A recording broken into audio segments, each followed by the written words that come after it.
Okay.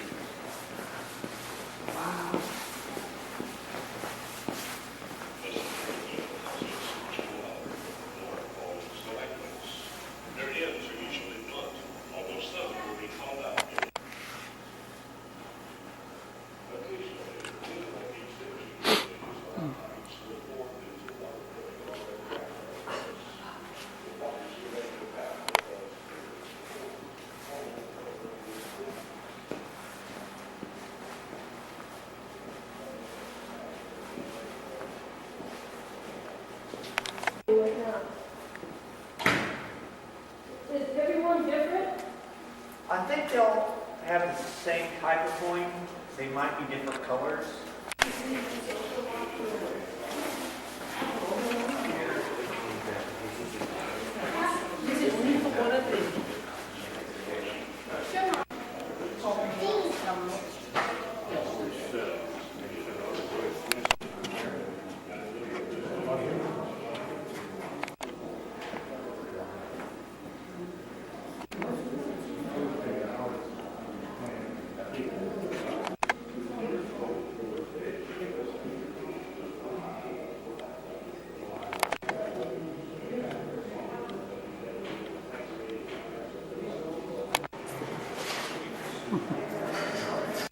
This is Jesse James' hideout.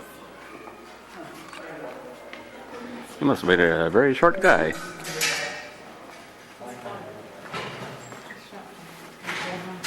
Hi folks, my name's Ken. I'll be your tour guide, and welcome to Meremec Caverns, and welcome to Pete's Cabin.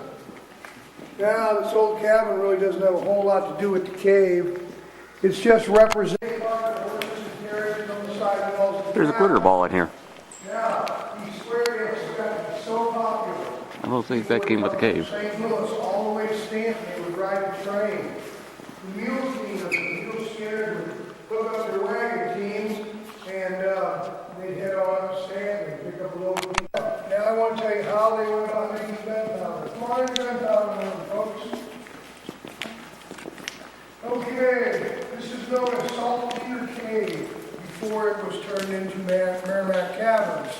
So for most of its life, people knew it as Saltpeter Cave. And what they did was they mined the saltpeter off of the walls, and then they mixed it with the bat guano, the bat poop, okay? And then they took all that and they mixed it in these wooden vats. They'd soak them down with water. Then after a couple of days or so, they drain it, and a crystallized mix would come out of there. They'd take that crystallized mix and they'd have vats, and they'd heat this very low heat, and it would produce a form of potassium nitrate. Then they would take charcoal and sulfur and mix them together in proportions, and they would make gunpowder. Now, I want to explain a little bit about this right here. During 1861, there were 1.6 million 1861 Springfield rifles issued to Union forces.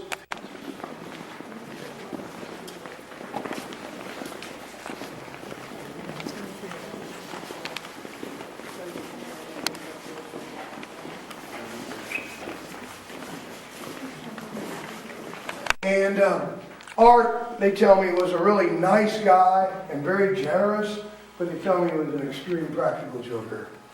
So there were some people in his audience who couldn't afford a honeymoon.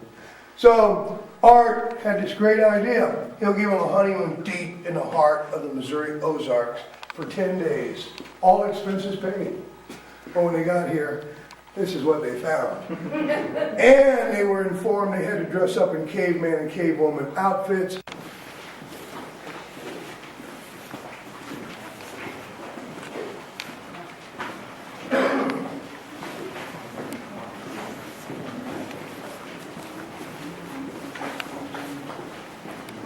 Over here, Black bear den right here. that's why I say. All right, folks, I want to talk a little bit about Jesse James. Miles from here. Now, when those two guys came through here, they came up on this area here, this is what they found, this anvil rock. They found guns, take down lanterns, stash boxes. Whoever was down here was well prepared and have been down here before and left stuff for a return again. All right, folks. I'm positive that is crystal clear water right there. This water is over 12 to 18 feet. However, it's more than 4 degrees. Just look how clear that water is.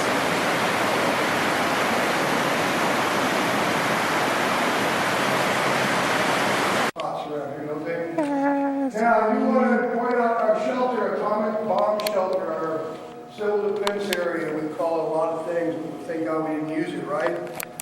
Now, there is no food and storage back there. In the 50s, they stocked it with water, food, medical supplies, and some survival stuff. However, in the entire cave, we have found crystal formations that have grown naturally in the cave. Remember, they take heat. Strange. Sometimes it's hard to tell how things happen in the cave.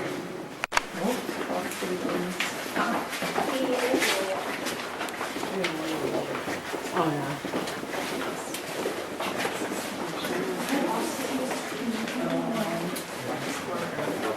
Look how clear that water is.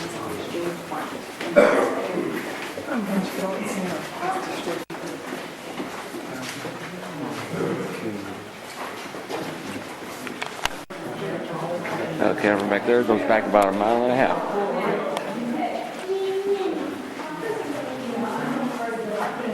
What's up, man?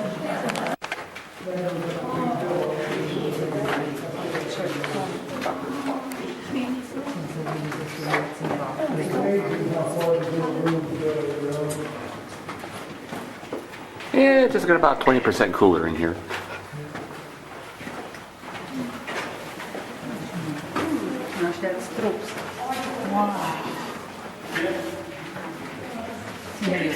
Different from the last time I've been down here. Wow.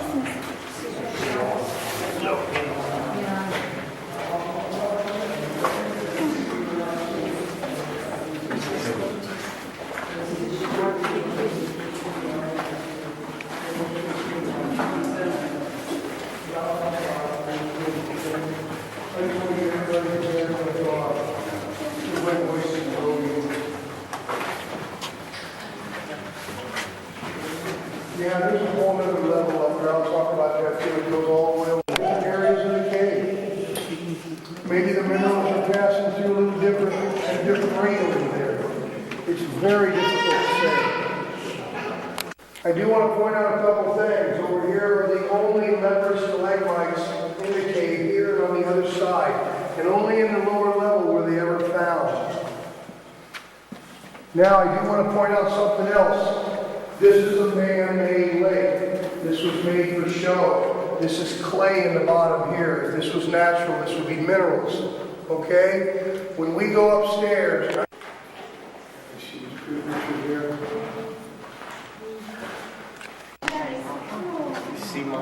That water is only 12 to 18 inches deep, but it looks like it goes down and down and down.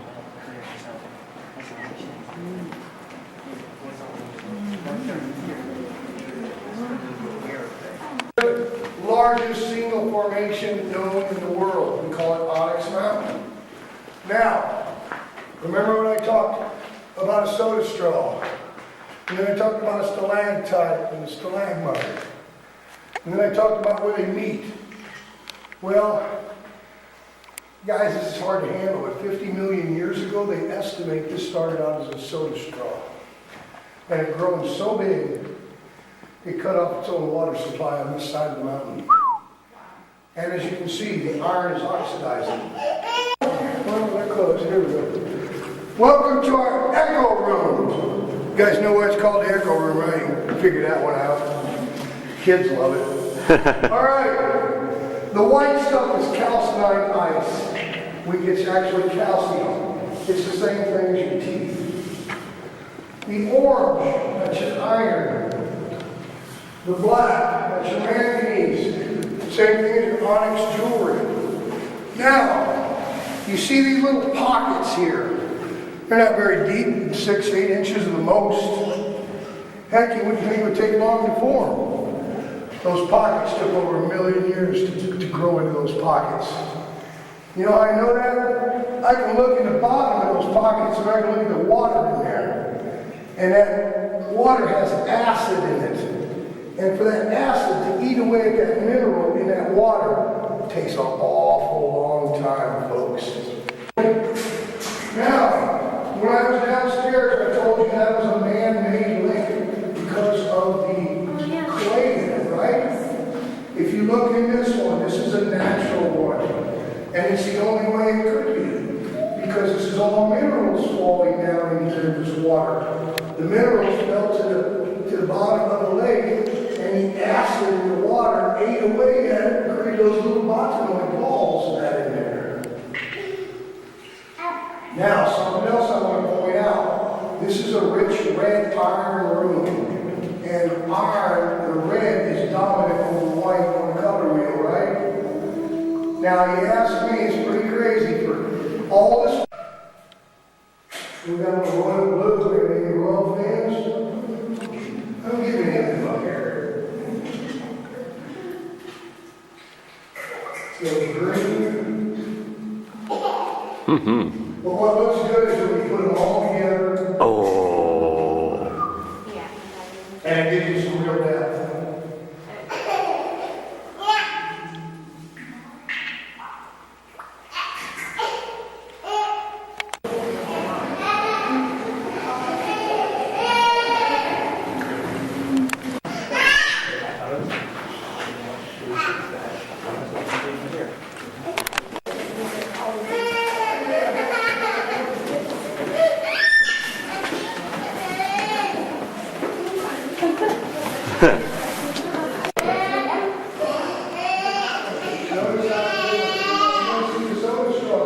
Now, you see the water line. That water had to be at this level for a long time. This was a solid piece of rock to be a aragonite. It had to be totally solid. Now, someone told me, now I don't know if this is true, but I'll tell you. They told me that the acid in water gets heavier at lower levels, okay? So that's why you have different kind of formations. I wasn't there, folks, but they tell me, they estimate 75 million years ago, this was a free-falling waterfall. But over time, start out as a small soda straw as the formations are going, and of course the stalactites won on this one, and the stalactites lost, right? Now, right here is an entrance from the back of the stage to the front of the stage. In 1946, Kate Smith sang God Bless America here. Now,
They're dried up, but they're very thin, very delicate. And for these curtains to form like this, water had to flow on one outside form only. Now, I do want you to notice the white calcium pillar in the back. It's dead. It is not living anymore. You see the little pits in it and that. It's dying. Okay, same thing with the stalactites in that back here. You notice a pit down here at one time that held water for millions of years. Till a more. We're gonna get people up here. Can you come this way? All right, when Onyx Mountain was alive, the minerals from Onyx Mountain flowed down here and they flowed this way. What you're seeing here is minerals from Onyx Mountain covering clay. Okay, under here the water was here stagnant while the clay held back this water. And so ends the tour of Meremec Caverns.